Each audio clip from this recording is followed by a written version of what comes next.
Avant toute chose, ceci n'est pas une game review dans le but de dire si oui ou non le jeu vaut le coup. Ce qui m'intéresse, c'est de me pencher sur les différents aspects du jeu et donner mon avis sur ce qui a été bien réalisé et sur ce qui aurait pu être mieux. Déjà, le jeu a de très bons graphismes, les zones sont variées, ont chacune leur identité propre, les boss, les monstres et les attaques ont des designs clairs, c'est un des gros points positifs du jeu. Comme dans chaque roguelike et roguelite, la découverte du jeu dans les games est sympathique. On découvre un nouveau monde et des ennemis variés, bien que je trouve le manque de mobilité associé au manque de soins à ce stade du jeu assez douloureux, car on va prendre des petits dégâts en permanence. Le jeu a un héritage important des jeux de plateforme avec la présence de pas mal de pièges dans les salles du donjon.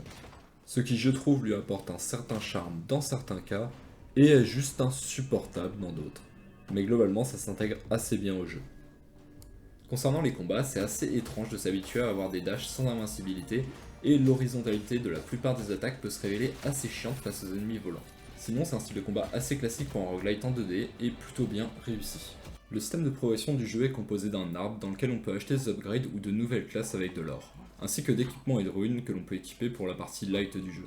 Et au cours d'un run, on a le système de Resolve qui nous permet d'équiper des objets qui nous apportent des bonus. Ces systèmes-là, pris indépendamment les uns des autres, sont de bonnes idées. Mais l'exécution et la combinaison de ceux-ci peut laisser un goût de pas fini. En fait, ces systèmes-là, c'est la raison principale pour laquelle j'ai voulu faire une vidéo sur ce jeu. Le problème principal, c'est que la progression est trop lente, beaucoup trop lente, et laisse une impression de progression purement artificielle par moment. Et ces impressions de lenteur, c'est dû au fait que le jeu est répétitif. Il n'y a que très peu de variations entre les parties, plusieurs classes ont des points communs dans leur façon d'être jouées, ou ont juste pas grand chose de spécial de base, voire reviennent juste à se tirer une balle dans le pied. Mais surtout, le problème majeur, c'est le système de résolution et d'objets que l'on peut obtenir. La résolution, c'est un pourcentage, quand il passe en dessous de 100%, notre personnage voit ses PV max limités à ce pourcentage. Et les items que l'on récupère prennent chacun un certain pourcentage de notre résolution. Ce qui n'est pas une mauvaise idée, c'est même une idée intéressante. Le problème, c'est surtout les items. Les items n'apportent pour la grande majorité qu'un simple boost de dégâts ou de résistance, ce qui rend la différence entre les runs inexistante. On est très loin d'un Dead Cells avec des changements d'armes et d'items, ou de Hades avec ses combinaisons et choix très différents entre plusieurs runs. Et c'est ça qui rend le système de progression lent au possible. Que ce soit un New Game plus 1 ou un New Game plus 8, il n'y a pas tant que ça de différence. La seule différence notable de gameplay viendra du nombre de runes avec les doubles sauts et les dashs. Mais rien de plus. A noter que la mobilité conférée par ces runes en late game est extrêmement plaisante en opposition au manque de mobilité du début. Concernant les équipements, c'est un concept intéressant avec des bonus d'ensemble plutôt sympathiques que l'on peut combiner. Mais maintenant, un problème avec les équipements et les runes, c'est que la manière de les dropper donne envie de pleurer.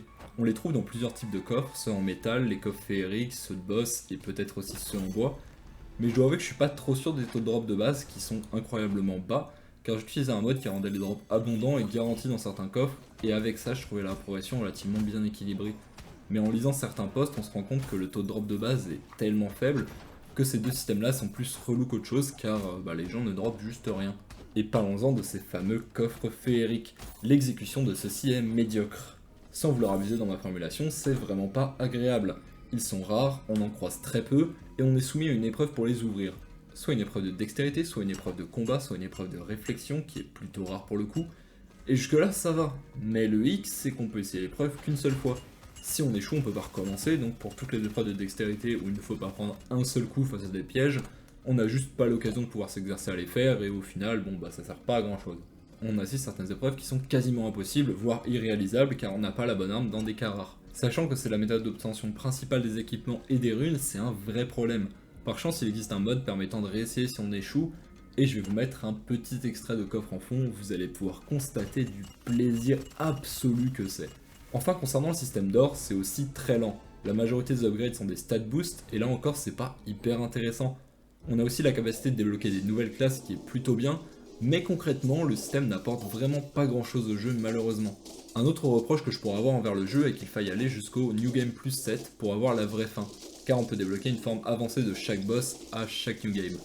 Mais on pourrait très bien les débloquer tous en même temps au New Game Plus 1 et ça donnerait moins cette impression d'étaler le contenu pour rien. Et ça c'est particulièrement dérangeant car l'histoire elle est bonne, elle est intéressante, le lore est vraiment bien travaillé à mon goût, et quand le gameplay m'intéressait plus du tout à cause de la répétition, c'est ce qui m'a gardé captivé. Si le jeu avait été moins répétitif, cela n'aurait pas forcément été un problème, mais là on débloque pas grand chose de nouveau entre chaque New Game, donc c'est plutôt dommage de garder une partie de l'histoire en otage pendant si longtemps. Alors je vais pas beaucoup m'attarder là-dessus, mais on peut aussi mentionner que l'early sans regen est très punitif, et que ça devient beaucoup plus agréable quand on peut enfin regen un peu avec des runes et des équipements. J'ai aussi eu beaucoup de mal à me faire au contrôle pour esquiver au début, mais ça c'est juste un point personnel parce que je suis quand même pas folichon en termes de niveau. J'ai aussi zappé les différents traits que peuvent avoir les personnages car ils n'offrent que peu de variété, mais certains sont tout de même plutôt fun à essayer. C'est clairement un plus, mais ça n'ajoute pas grand chose sur le long terme car beaucoup s'avèrent trop négatifs pour être utiles. Comme pacifiste, les trucs qui nous fait mourir en un coup. J'ai mis 46 heures pour obtenir la vraie fin, et en soi je pense que 30 heures aurait été la durée idéale.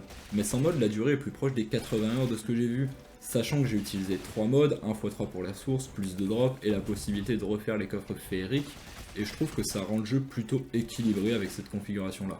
Au final, on a beaucoup le sentiment que le jeu est tiré sur la durée pour pas grand chose. En tout cas, j'ai cette impression là et c'est fortement dommage car le jeu est vraiment très bon si on enlève ce point là. Surtout que c'est pas un jeu en tant que service, donc il n'y a pas particulièrement de raison à étirer du contenu pour rien. Ça conviendra très bien aux joueurs qui adorent le grind, mais si on est réaliste, ce sera pas la majorité des joueurs. Ce sera peut-être 1, 2, peut-être 5% des joueurs si jamais un jeu est exceptionnel. Mais dans la majorité des cas, on aura 90 à 99% des gens qui vont jouer au jeu genre juste un run. Et dans ce cas-là, étirer le contenu n'importe comment, c'est dommage, parce que du coup on passe beaucoup de temps à design du contenu qui au final ne sera vu que par une minorité de joueurs.